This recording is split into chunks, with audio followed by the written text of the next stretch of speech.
네, 월스트리트 모닝 브리핑 함께하고 있습니다. 이번에는 글로벌 인터뷰 연세대학교 국제학대학원 이남우 교수와 함께합니다. 교수님 어서 오세요. 네, 안녕하세요. 네, 반갑습니다. 자, 제가 보니까 영어 시험 가운데 오늘 영어 시험이 가장 뭔가 제가 이제 경제학도가 아니면은 조금 이해하기 난이도가 어려운 좀 있나요? 그렇습니다. 그래서 요거를 과연 어떤 걸 물어보실까에 대한 궁금증으로 저는 오늘 아침에 출근을 했습니다. 네. 제가 이제 물어보고 싶은 게, 네. 그러니까 이번에 이제 제가 어제 이제 제 영상을 하나 찍었고 오늘 메인 토픽인데 네. 그 기업의 이제 비즈니스 모델에 관한 거예요.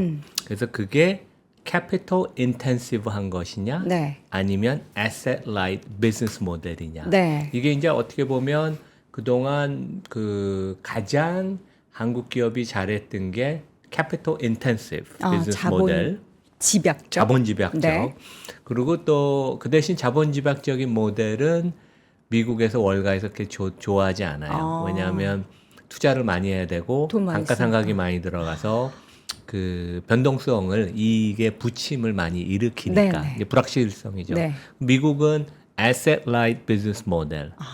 그러니까 자산 경량화 자산 경량화 모델, 비즈니스 모델. 네. 그러니까 애플 같은 데가 실제 제조를 자기가 안 하고 폭스콘 그 대만의 그 중국 공장에 맡기는. 네. 그래서 이제 이게 어떻게 보면 저도 수업에서 재무 분석 수업을 학교에서 가르칠 때 가장 많이 그 강조하는 부분이고 그 회사의 성격, DNA를 이제 이해할 때, 파악할 때 가장 중요하거든요. 그래서 우리가 항상 그 이 기업이 100% 서비스 기업이 아니면 특히 제조를 하는 데면 캐피털 인텐시브한 건지 자본이 많이 투자가 되는 건지 아니면 asset light business 모델인지 그거를 되게 따져보는 게 중요해요. 그래서 네. 이제 어제 제가 그 이런 제목으로 오늘 이 얘기를 하고 싶은데 네.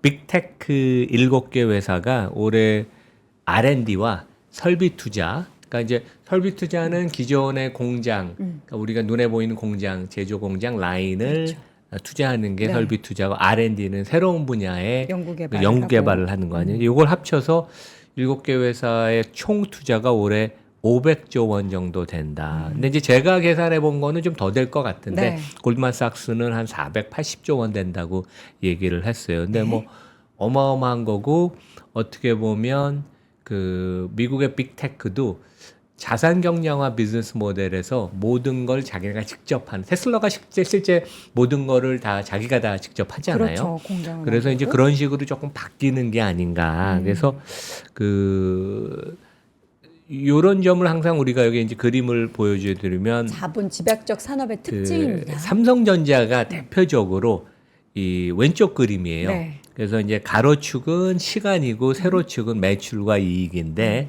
성장을 하니까 우상향하죠, 기본적으로. 그렇죠. 하지만 변동성이 엄청나게 큰. 그러니까 영어로는 growing cyclical.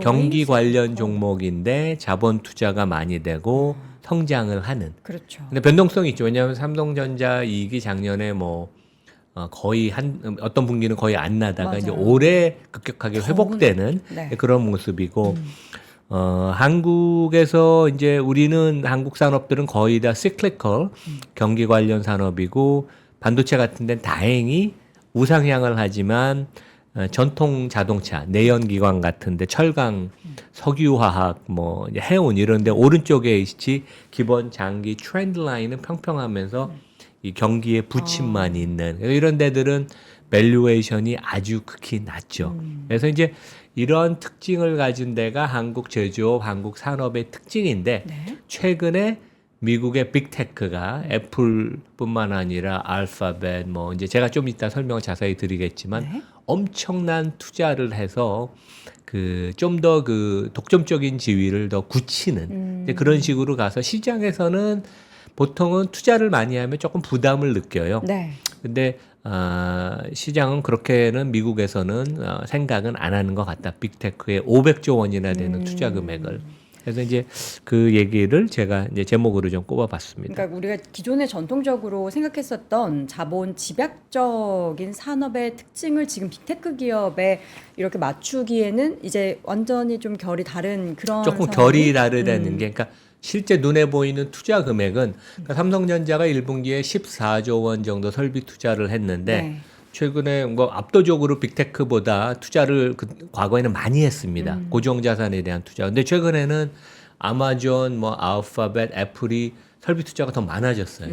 그러니까 이게 어떻게 보면 장치 산업이 아니었는데 네. 플랫폼 소프트웨어 기업들이 투자를 더 많이 해서 근데 이제 그 자체가 네. 숨은 의도는 독점적인 지위를 더 강화시키는 것이니까 시장은 나쁘게 평가를 안 한다. 네. 이제.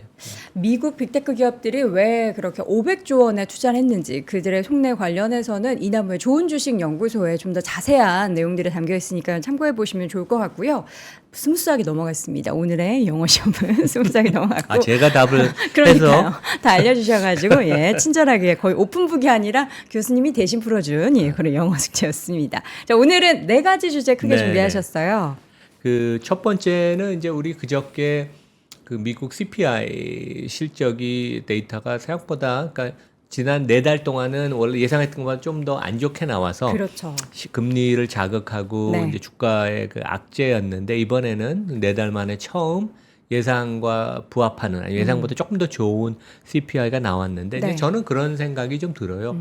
지금 아직도 여전히 그 연준이 그 특히 파우엘이 최근까지도 강조하는 게 물가 CPI의 목표는 2%다. 우리가 거기에 도달할 때까지 계속 노력을 하겠다. 근데 과연 2%라는 게 달성 가능한 건지. 네. 왜냐하면 지금 전 세계적으로 코스트 푸시 요인이 너무 많아서 그렇죠. 옛날에는 이제 전 세계에서 비용이 가장 낮은 데에서 다 생산을 해서 조립을 해서 팔면 되는데 미국과 중국이 지금 따로 가는 최소한 경제 측면에 있어선 그게 더 심화가 될 것인데 그리고 이제 인플레이션이라는 거는 그 기대 심리가 되게 중요한데 그것이 잦아들 것 같지가 않아요. 그래서 저는 오히려 이것을 연준이 고집하기보다는 뭐 올해 하반기나 내년쯤 좀 더 합리적인 목표를 더 세우는 게 아마 내부적으로는 토론을 많이 하고 그런 것으로 네. 알고 있습니다. 그래서 이제 그 얘기를 좀 하고 싶고요. 네. 그다음에 이제 두 번째는 조금 전에 제가 이제 영어 그 공부에서 네. 얘기를 했던 빅테크의 그 500조 원에 달한 올해 투자. 근데 이게 어떻게 보면 이제 우리 그 밸류업 이제 국내에서 화제고 네. 저 대통령이 기자회견에서도 얼마 전에 얘기했잖아요. 했죠. 네. 잘 안 되고 있는 걸로 알고 있다. 그래서 네. 요즘 여의도가 좀 부산하다고 합니다. 잘 안 되고 있다라는 말 한마디에. 예. 네. 근데 국내는 그것이 어떻게 보면 지금 금융당국 경제팀의 가장 큰 중요한 과제인데 그렇죠. 미국은 안 하는데도 빅테크는 성장에 대한 엄청난 투자를 하면서 자사주 매입 소각을 하고 심지어 어떤 기업들 뭐 메타나 알파벳은 처음으로 배당을 도입해서 네. 밸류업을 다 하고 있어요. 그러니까 밸류업이라는 게 별게 아니고 성장도 하면서 동시에 남는 돈들은 주주한테 다 돌려주는 거거든요. 네. 그래서 이제 그 얘기를 좀 하고 싶고 네.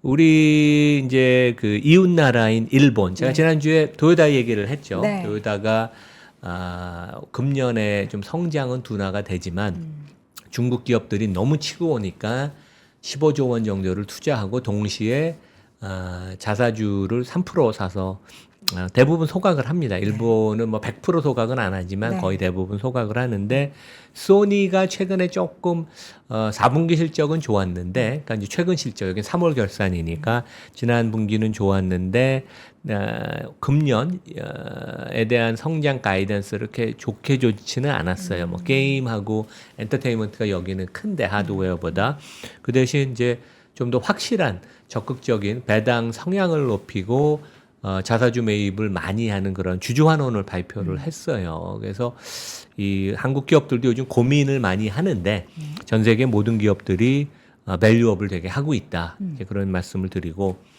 그 마지막으로는 그 최근에 화제가 된 게 테슬라의 이사회 의장이 그 여성분이세요. 호주계 여성분이신데 이분이 6월 13일 그 주총입니다. 테슬라가. 근데 주총 때 제가 한 3, 4주 전에 얘기를 했던 것처럼 2018년에 그 일론 마스크의 그 보상 패키지가 법원에서 기각이 됐기 때문에 다시 의결에 지금 붙이거든요. 이제 그것을 그 주주들을 설득해야 되잖아요. 네. 그래서 이제 개인 투자가가 비중이 한 30%쯤 되는데 네. 우리 국내가 그 중에서 미국 다음으로 제일 많은 주주를 우리가 갖고 있죠. 근데 지금 이미 뉴욕을 한 바퀴 쫙 돌았고 앞으로 6월 13일까지 거의 한 달 정도 남았습니다. 전 세계 주주들을 그 만나겠다고 지금 다닌다고 그래요. 그래서 네. 한국을 오는 거 아닌가? 뭐 확정된 건 아니지만 네네. 그런 생각도 해봅니다. 그래서 이게 어떻게 보면 일론 머스크가 460억 달러의 보상 패키지 본인이 이건 자기 충분히 받아야 된다고 강조를 했고 그쵸. 그 이것이 되게 중요한 그 관전 포인트인 것 같아요. 앞으로 일론 머스크한테 충분히 인센티브를 주는 게 중요하니까. 네. 예. 자, 그러면 주제 하나씩 열어볼 텐데 우리 또 한 시청자분께서 센스도 있고 감각도 있고 센스도 있고 주제 선별도 좋은 믿고 보는 교수님이라고 또 아 그렇습니다. 댓글 남겨주셨습니다. 저희 그래서 와이프가 이제 깨서 지금 예, 보나요? 그건 많은 분들이 아니겠네요. 예, 금요일을 기다리시는 것 같고요. 첫 번째 주제는 지금 2%에 대한 인플레이션 이야기. 그러니까 그 숫자가 항상 2% 되는 뭐 이미 이제 진입해 있는 뭐 데이터도 있으니까 2.0%를 딱 연준이 원하는 건지 또 거기에 대해서는 뭐 그렇다고 할 때도 있고 또 아니다 뭐 또 이렇게 뭐 지속이 되면은 뭐 할 수도 있고 말이 명확하지가 또 않아요. 연준은 두 가지의 목표가 있죠. 그 완전 고용, full employment와 물가 안정. 2%가 이제 구체적으로 명기가 돼 있는데 그저께 이제 발표된 그 CPI 소비자 물가를 이제 요것은 전월 대비예요. 그러니까 네. 파이낸셜 타임스에 한번 띄워 주시면 네. 전월 대비를 보면 여기 이제 파란 선이 그 전체 CPI, 그다음에 녹색 선이 그 음식과 에너지를 뺀 근원 CPI인데 네. 실제 2023년부터 거의 이 개선이 되지 않는 그러니까 그냥 박스권 그 안에서. 박스권 안에서 움직이는 한국 약간 코스피 같습니다. 되게 이제 그런 모습을 보여서 이게 되게 쉽지는 않다. 이제 그런 거 그러니까 우리가 전년 동기 대비도 봐야 되지만 이제 이렇게 전월 대비 네. 아니면 실적 같은 경우는 때로는 전분기 대비를 보는 경우가 있는데 그렇죠. 이런 것은 전월 대비를 보면 야 이게 만만치가 않구나 이제 그런 생각을 해볼 수 있고 네. 그다음에 이제 계속 최근에 나오는 게 자동차 보험료 급등 얘기가 많이 나오잖아요. 근데 이제 이게 그런 것도 있어요. 가장 큰 것은 차값이 엄청 많이 미국에 이제 코로나 지난 3, 4년 동안 올랐거든요. 네. 차값이 오르니까 그걸 보험료가 비례해서. 오를 수밖에 없죠. 그래서 이제 제가 아는 어떤 젊은이가 얼마 전에 미국에서 10년 넘은 중고차를 샀는데 보험료가 너무 비싸서 차를 한동안 처음 사고선 한 달 동안 못 몰더라고요. 그래서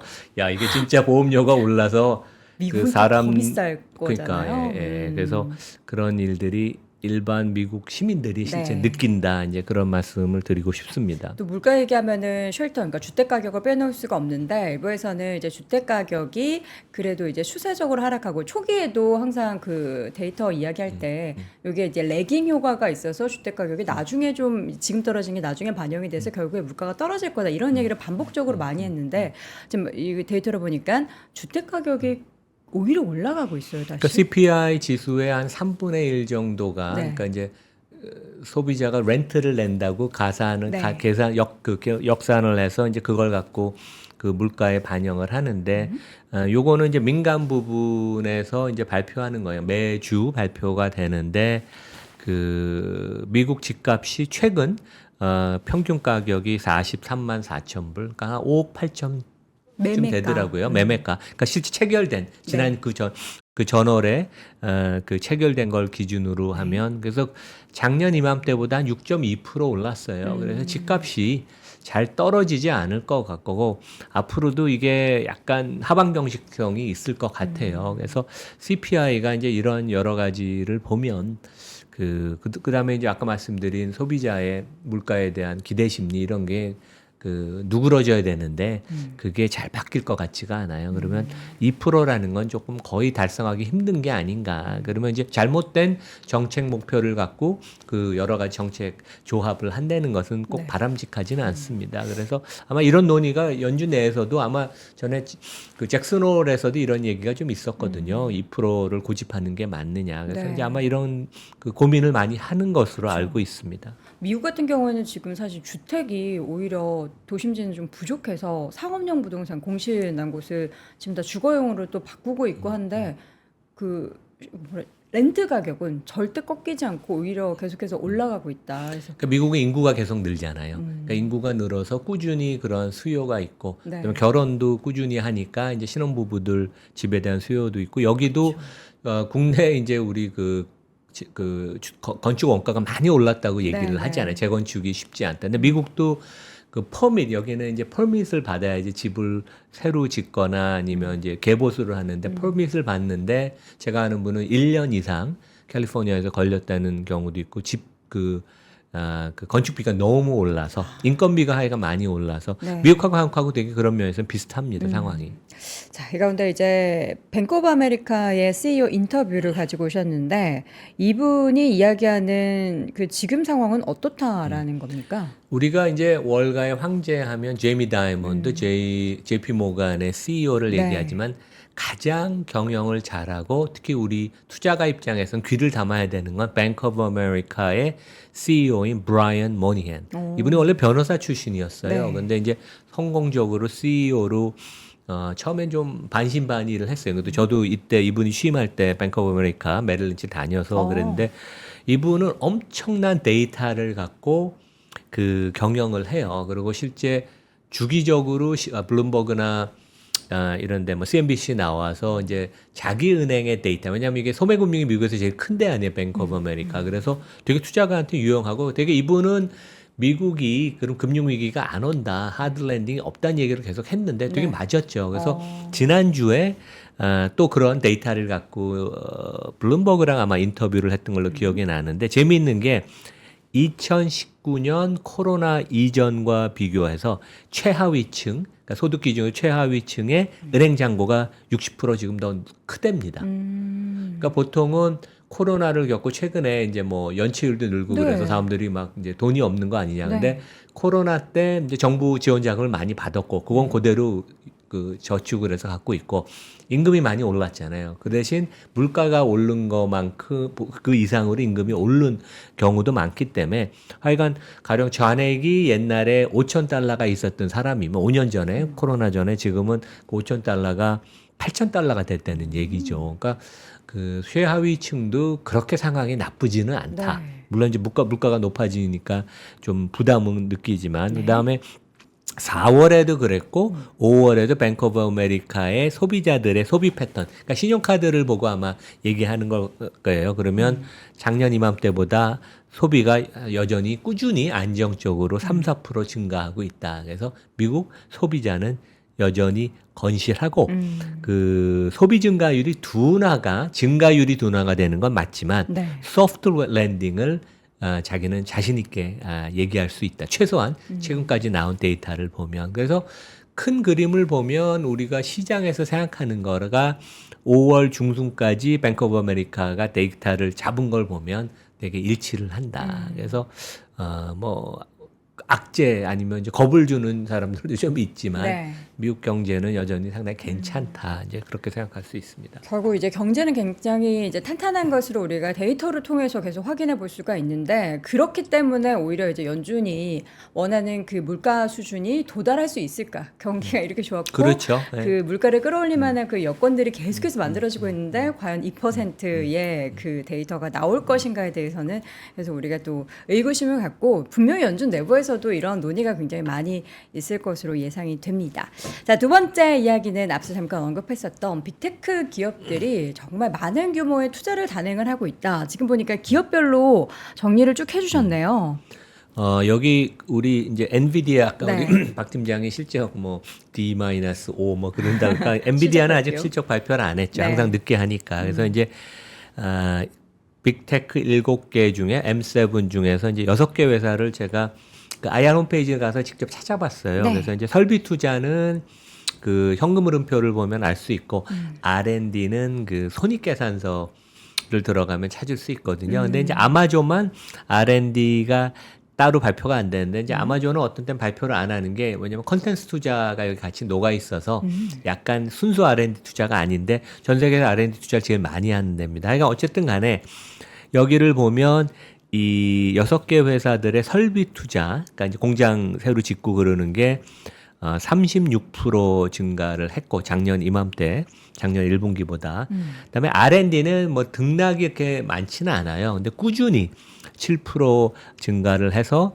두 개를 합치면 그 뭐 증가율이 하여간 어마어마하다. 그러니까 설비 투자 36%, R&D는 7%. 근데 여기서 이제 눈에 띄는 게 애플이 원래 R&D는 되게 많이 했어요. 설비 네. 투자는 안 하던 데가 여기가 본격적으로 설비 투자를 많이 하기 시작해서 여기도 이제 AI나 이런 이제 인프라를 많이 까는 걸로 네. 이제 보여요. 그래서 52% 증가를 했고 마이크로소프트가 67%, 110억 달러라는 것은 한 분기에 설비 투자를 한 15조 원 이상 했다는 것이고 아마존하고 메타는 증가율이 낮은 게 이게 이미 작년부터 투자를 많이 늘려왔습니다. 그래서 베이스가 그 높아져서 증가율이 낮게 나오는 거고 알파벳이 깜짝 놀랄 정도로 가장 투자가 아마존 다음으로 투자가 많은 90% 설비 투자를 증가를 해서 120억 달러, 그러니까 한 16조 원, 17조 원을 첫 세 달에 투자를 해서 이런 것들이 이 회사들의 약간 비즈니스 모델이 바뀌어서 이제 AI에 대해서 확신이 있는 거예요, 되게. 그래서 이거를 우리가 100% 그 선점하기 위해서 이제 투자를 공격적으로 하는 거고 이미 R&D는 계속 많이 해왔고 그래서 이런 걸 보면 결국 이 모든 게 다 AI를 얘기해 주니까 엔비디아 주가가 강할 수밖에 없습니다. 그래서 아마 엔비디아 1분기 실적 되게 좋게 나올 것 같아요. 네. 1분기 빅테크 실적 이제 대부분은 이제 발표가 됐는데 실적들의 특징을 단어 하나로 정리를 하면은 자신감. 그러니까 네. 투자를 이렇게 많이 한다는 것은 그 CEO 경영진 결국 이제 이사회가 또 승인을 해주는 네. 거지만 우리가 되게 자신감이 있다는 거가 강한 메시지, 시그널을 보내는 거예요. 그러니까 경영진이 이제 우리가 그게 결국 이제 지금 미국 주가가 계속 사상 최고치를 경신하는 힘이고 네. 그래서 이제 네 가지가 이제 요약인 것 같아요. 그래서 뭐 실적 되게 좋았고 그 다음에 이제 클라우드 비즈니스가 되게 좋았잖아요. 그래서 뭐 AWS, 구글 클라우드, 뭐 마이크로소프트 아즈어 되게 좋았고 여기서 이제 제일 핵심 내러티브는 AI입니다. AI 데이터 센터, 뭐 AI 인프라 구축 그런 거고 두 번째는 온라인 광고가 되게 좋았어요. 그래서 이제 메타랑 알파벳 실적이 되게 좋았고 아마존에서도 온라인 광고. 그다음에 오늘도 아까 월마트 실적이 나왔는데 광고가 되게 좋았다. 뭐 이제 그런 얘기를 하고. 근데 세 번째는 이제 지금 제가 말씀드린 자본 집약적인 투자를 강화한다. 그러니까 시장은 한 20% 정도 설비 투자가 그래도 많이 투자하는 걸 알았기 때문에 그러니까 20% 정도의 그 증가율을 설비 투자에서 이제 예상을 했는데 그거를 훌쩍 뛰어넘는 36% 증가율. 그러니까 제 생각에는 애널리스트나 펀드 매니저들이 빅테크의 실적을 보고 그 매출 이익보다는 투자 금액, 투자의 증가율을 보고 더 놀랐던 것 같아요. 근데 그게 어떻게 보면 너무 공격적이 아닌가, 그게 좀 부정적으로 볼 수 있는데 해석을 어떻게 하느냐는 시장의 판단 아니에요. 근데 이번의 경우에는 네. 자신감을 표출을 한 것이고 그게 가령 엔비디아 같은 데 되게 좋은 거죠. 그다음에 이제 이렇게 성장에 대한 투자를 하면 조금 주주에 대해서 소홀히 할 수 있는데 그렇죠. 확실히 이번에도 자사주 배당 등 주주 환원을 강화를 했고 그러니까 애플이 1,100억 달러 자사주 매입, 그다음에 알파벳이 700억 달러 자사주 매입을 발표했잖아요. 근데 이게 어떤 의미냐면 엄청난 투자를 하고 나서도 돈을 너무 많이 버니까 잉여현금 흐름이 더 생기는 거예요. 그러니까 보통은 투자를 많이 하고 나면 쓸 돈이 주주한테 돌려줄 돈이 적은데 그렇죠. 돈이 많다, 프리 캐시 플로우가 많다. 그래서 그걸 주주한테 다 환원을 하는. 그러니까 거의 뭐 모든 게 약간 완벽한 그림이어서 되게 이번에 뭐 빅테크 시장이 좋은 거가 이제 이런 우리가 이제 해석을 할 수 있습니다. 되게. 네. 그러니까 충분히 이유가 있는 주가 상승이다. 그렇죠. 지금 굉장한 많은 그러니까 번 돈도 투자를 하고 그 투자를 하고서도 남아가지고 주주들한테 주고 이런 기업이 미국에 근데 한두 개가 아니고 대부분의 빅테크 기업들이 지금 이러고 있다라는 거잖아요. 그러니까 이제 영어는 그 디스플린이라고 그러죠. 원칙을 되게 잘 지키고. 그래서 이제 이번에 얘네가 그 밸류업을 다 정확하게 지금 하고 있습니다. 그래서 이제 M7 회사들의 가장 장점을 골드만삭스가 네. 그 단어로 요약을 하면 Return on Capital, 그러니까 자본 수익성. 그러니까 이번에 밸류업 가이드라인의 그게 핵심이거든요. 그다음에 Redeployment of Capital, 그러니까 자본을 재투자를 제일 하는 거. 그래서 이게 뭐 밸류업이라는 게 갑자기 한국에서만 나온 게 아니라 그냥 미국 기업들은 좋은 회사들은 전 세계에서 항상 하고 있는 거다. 우리가 이제 뒤늦게 그거를 하는 거고 실제 기업들이 제가 알아보니까 다 계산을 해보고 최근에는 뭐 금융당국에서 많이 불러서 네. CEO, CFO들도 갔다고 그러는데 네. 계산을 해보고 이번에 우리가 미국을 이렇게 갔죠. 기업 가치를 엄청 파괴했네. 깜짝 다 놀랬다고 이제 소리를 제가 들었습니다. 네. 빅테크 기업과 항상 그 나머지 493개 기업에 대한 비교를 하는데 이번에는 이건 어떤 비교일까요? 그러니까 우리가 1분기 실적을 다시 한번 이렇게 재점검을 해보면 네. 이익 증가율이 빅테크 회사들이 48% 증가를 했고 나머지 493개. 그러니까 왜냐하면 S&P 500이 500개 종목 아니 7개를 뺀 493개는 실제 이익 증가율이 정체 내지 약간 감이 마이너스 2%를 했고 평균적으로. 그래서 어떻게 보면 빅테크가 주가가 한 20% 오르고 나머지는 많이 안 올랐어요. 네. 시장 전체로 한 11% 지금 올랐고 그쵸. 금년에 이제 설명이 되고 현금 흐름 투자 전환율이라는 건 뭐냐면 이제 현금 흐름을 벌잖아요. 그것의 몇 프로를 투자에 쓰느냐, 설비 투자 R&D에 쓰느냐. 그래서 이제 나머지 493개 회사는 물론 성장성이 조금 떨어지는 데들도 있겠죠. 네. 근데 여기에는 나스닥 회사도 포함이 돼 있고 그런데 나머지 493개 회사는 현금 흐름의 20%를 미래에 투자를 하는데 빅테크는 61%를 투자한다. 근데 이제 이 투자가 헛된 투자가 아니라 네. 과거의 트랙 레코드가 좋은 데니까 앞으로 돈을 더 많이 벌겠구나. 그렇죠. CEO가 자신이 있으니까 이렇게 그쵸. 투자를 하겠지. 이제 그런 그 확신을 이제 시장이 좀 더 갖는 것 같아요, 되게. 산업이 어려워서 겨우겨우 이제 근근히 이어가기 위한 투자가 아니라 그 다음 텀을 바라보는 적극적인 투자를 한다라는 것은 지금 나오는 실적보다 그 다음 텀이 더 뭔가 볼륨이 더 커질 수 네네. 있다라는 기대감을 갖게 하고 그래서 이제 빅테크가 모여 있는 나스닥에 대한 기대감은 커질 수밖에 없는 거네요. 그러니까 여기 그 Seeking Alpha라고 네. 이제 저는 이 그 전문 리서치 포털 자료를 자주 보는데 네. 약간 내 나스닥을 이제 장기 수익률을 계산하는데 조금 타이밍은 좀 그 좋진 않아요. 2009년 금융위기 다음에 주가 회복된 해가 포함이 돼서 55%니까 네. 이거 때문에 조금 뭐 높아지긴 하지만 이제 과거 한 3, 4년 동안 복리로 한 22%, 그러니까 주가가 상승을 했죠. 그래서 네. 이걸 빼도 한 뭐 거의 20%에 육박하는 숫자니까 빅테크가 포진된 나스닥 이런 쪽 빅테크나 나스닥 큰 시장이 당분간도 계속 강세를 미국 시장을 주가를 주도하지 않을까 우리가 뭐 미루어 짐작해 볼 수 있습니다. 네. 이렇게 빅테크 기업들이 독주를 할 수밖에 없는 이유가 있습니다. 뭐 실적 내용도 앞서서 계속해서 말씀드렸고 향후에 대한 전망도 말씀을 드렸는데 그 내용들을 5가지 포인트로 지금 교수님께서 정리를 해 주셨습니다.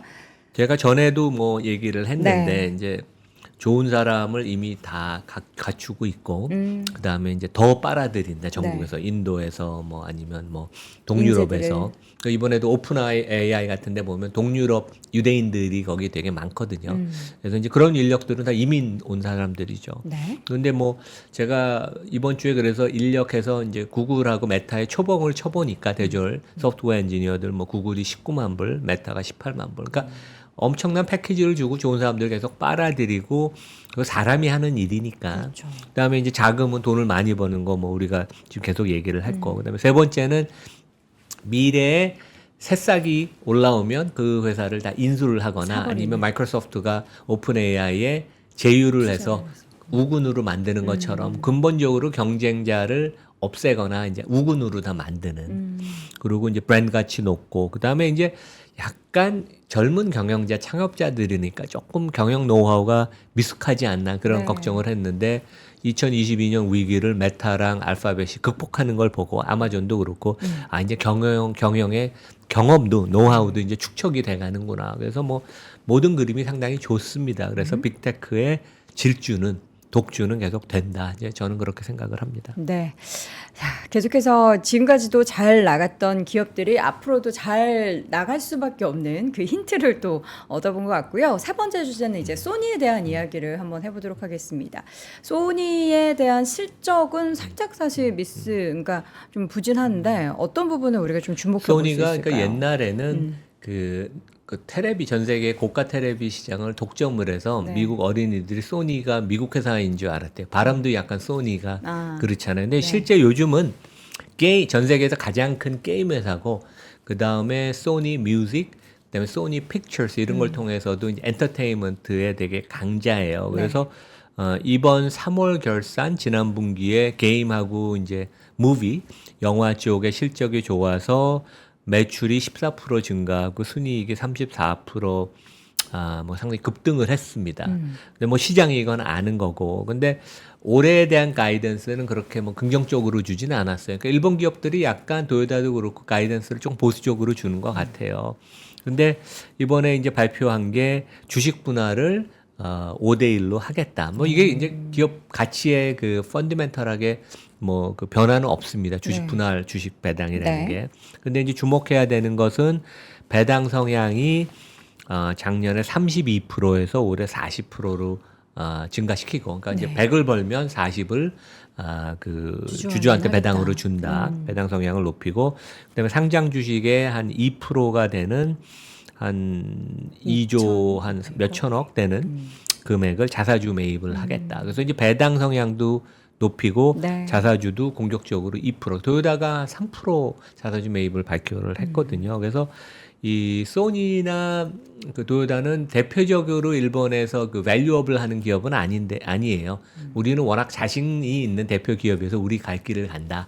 하지만 이런 데들도 그 되게 이런 주주 환원을 적극적으로 하고 네. 그래서 금년에 그러니까 이번 주에 이틀 사이 주가가 12% 많이 상승을 했습니다. 그래서 이제 좋은 모습이고 이것은 이제 소니의 1970년 이후로 그러니까 이제 장기 주가 차트인데 우리가 보면 한 2013년부터 이게 일본 기업들이 실제 2012년 13년부터 주가가 많이 오르기 시작했어요. 그러니까 10년 전. 그동안 밸류업을 일본이 한 10년 해왔거든요. 그러니까 소리 안 나게. 네. 최근에 이제 소리가 난 것은 지난 1, 2년인데 주가가 많이 오른 걸 보이고 최근 2, 3년 사이에는 주가는 좀 지지부진했어요. 그러니까 본격적으로 주주한테 돌려준다. 그래서 이제 배당 높이고 그다음에 자사주 매입을 좀 공격적으로 하는. 그래서 네. 우리 이웃은 되게 적극적으로 많이 한다.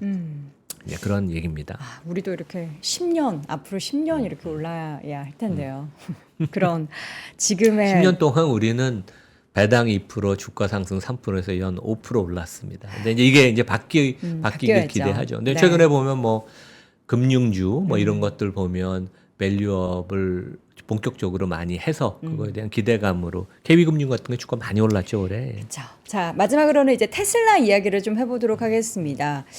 머스크 주주와 임직원에게 충성심을 요구했다고요? 그러니까 그게 머스크 무슨 말이에요? 발언이 많이 화제가 네. 되는데 1분기에 저도 이제 실적을 그 컨퍼런스 콜을 들을 때 이게 약간 귀에 들어왔어요. 네. 그래서 그 테슬라가 앞으로 미래의 자율주행 어토노미 관련돼서 이것을 그 가장 완벽하게 구현하는 대표적인 회사가 테슬라가 될 것이라는 걸 믿지 않으면 그 사람은 테슬라의 주주가 될 자격이 없다. 어떻게 보면 그 테슬라 주주들이 또 충성심이 되게 강하잖아요. 그쵸, 그다음에 임직원들은 또 회사 주식을 되게 많이 들고 있으니까 네.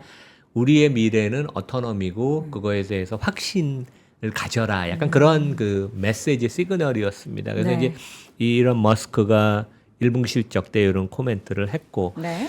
최근에 이제 화제가 되는 것은 테슬라의 그 이사회 의장을 일론 머스크가 하다가 2018년에 그 중동 자금으로 우리가 상장 폐지를 하겠다 그런 네. 발언을 해서 SEC에 그 문책을 당하고 네. 그러면 이사회 의장 자리는 내려놔라. 그래갖고 이제 약간 좀 말랑말랑한 호주 여성을 그다음에 프로파일도 높지 않은 분이에요. 다음 페이지에 제가 좀 설명을 드리겠지만 로빈 댄홀미라는 회계사 출신이에요. 이분이 2014년에 테슬라의 사회이사로 진입을 했고 4년 후인 2018년에 일론 머스크 이사회 의장에서 물러나면서 의장이 됐어요. 약간 깜짝 놀랐어요. 저도 이때 이게 프로파일이 이사회 의장을 할 감은 경험이나 이런 건 아닌데 근데 아마 이제 일론 머스크가 자기를 많이 적극적으로 밀어줬고 460억 달러 패키지를 감사위원회에서 통과시키는데 이 여자가 결정적인 기여를 했고 이건 내 얘기를 좀 잘 듣겠구나. 그래서 이제 좀 한 것 같아요. 근데 네. 이분이 그 최근에 한 220억 원 정도 그러니까 미국은 사회이사들도 회사 주식을 많이 갖고 있습니다. 왜냐하면 사회이사 급여도 높고 처음에는 급여 받는 걸 갖고 회사 주식을 사라 그래서 얼라이먼트를 만들거든요. 그래서 보통 뭐 몇 억씩 다 들고 있습니다. 근데 네. 이분은 한 10년 이상 했고 옛날에는 테슬라 주식이 워낙 쌌잖아요. 그래서 한 3천 몇백억 회사 주식을 갖고 있어요. 근데 이분이 이번에 한 220억 정도 주식을 팔았고 금년 들어서만 한 650억 테슬라 주식을 팔아서 이게 무슨 시그널이냐. 그다음에 뭐 그 일론 마스크에 대해서 되게 충성을 나름대로 하는 네. 그러니까 원래 이사회 멤버가 충성을 하면 안 되죠. 근데 이제 조금 일론 마스크랑 좀 잘 통하는 그러한 분인데 왜 이렇게 많이 팔까? 네.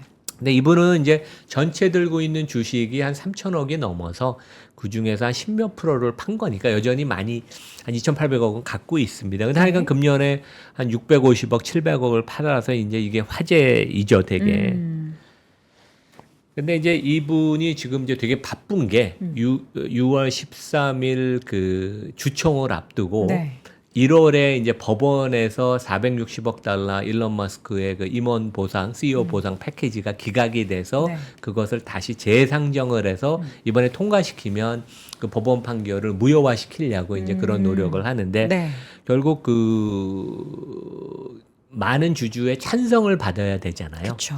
근데 이제 기관 투자가들은 특히 그 의결권 자문사들이 이제 어드바이스를 해요. 찬성을 해라, 반대를 해라. 그러면 이제 자기 나름대로 판단을 하기 때문에 그게 바꾸는 거가 설득하는 게 쉽지는 않은데 그러면 이제 유동표가 개인들 일반 주주니까 이제 이분들 대상으로 그다음에 일부 기관을 대상으로 전 세계를 돌면서 로드쇼라고 그러죠. 그래서 이제 설득 작업을 해서 우리가 이렇게 하고 일론 머스크가 그 당시에 그러니까 이게 네. 이제 2018년으로 돌아가야 돼요. 지금 일론 머스크의 그 기여를 공헌을 보는 게 아니라 2018년 그 당시에 그 테슬라 시가총액이 지금의 10분의 1이었습니다. 그 당시에 테슬라가 적자가 날 때 일론 머스크가 되게 이 정도를 받을 정도로 중요한 역할을 해서 보상을 해줘야 되냐에 대한 과거로 돌아가는 그 표 대결인데 이제 그 작업을 지금 열심히 하고 있다는 게 화제고. 네.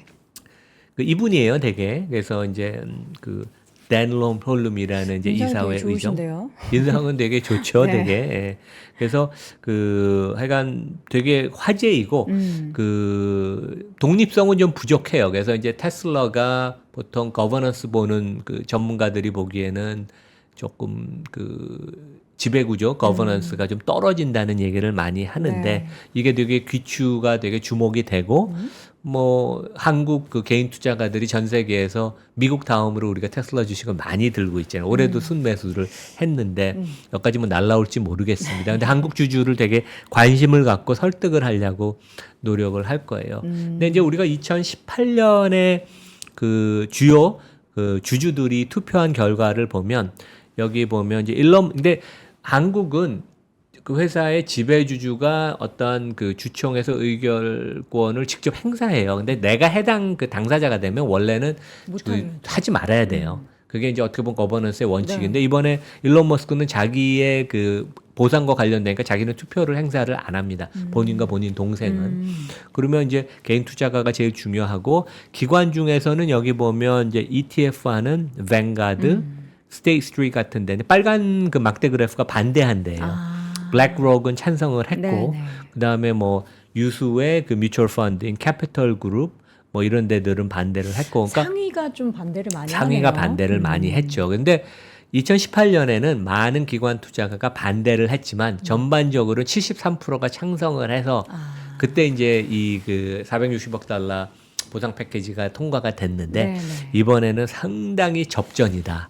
그래서 되게 테슬라도 되게 긴장을 하고 있고 일론 머스크가 계속 열심히 일하게 얼라이먼트를 만들어 주려고 그래서 하여간 이게 되게 귀추가 주목이 된다. 근데 하여간 우리 거버넌스 관점에서 보면 내가 이해 당사자면 내가 그 투표에 참석을 하지 말아야 돼요. 근데 이제 우리나라는 대기업이 지주회사나 아니면 그 대주주인 본인들이 자기가 관련된 데 직접 참여를 하니까 이제 그런 것도 되게 이해관계에 상충이 있어서 앞으로 이제 바뀌어야 되는 그러한 그 내용이다. 이제 그런 말씀을 드리겠습니다. 네.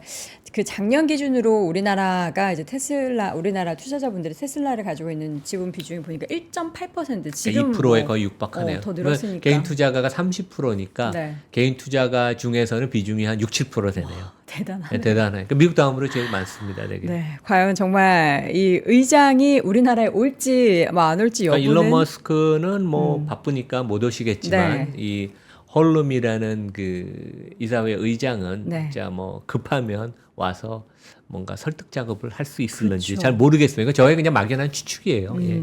그 2%라는 숫자, 그러니까 전체 개인 주주의 6, 7%라는 숫자가 또 굉장히 크게 작용을 할 수 있기 때문에 과연 정말 그래서 오게 되면은 이것도 굉장히 우리나라 주주분들 입장에서는 큰 이슈가 될 수 있을 것 그렇죠. 같습니다. 워낙에 이제 테슬라 주주분들께서는 테슬라에 대한 또 애정, 당연히 이제 모든 주식에 대한 애정이 있겠지만 더 많으시기 때문에 이러한 이슈도 같이 한번 또 지켜보시면 좋을 것 같습니다. 자, 이렇게 해서 오늘도 글로벌 인터뷰 함께 진행을 해봤고요. 연세대학교 국제학대학원 이남우 교수와 함께했습니다. 교수님 고맙습니다. 네, 감사합니다. 박근영, 이선영, 사경인, 염승환 투자 마스터들의 세심한 케어로 건강한 투자 습관을 만드세요. 3프로 멤버십 3프로 앱에서 확인하세요.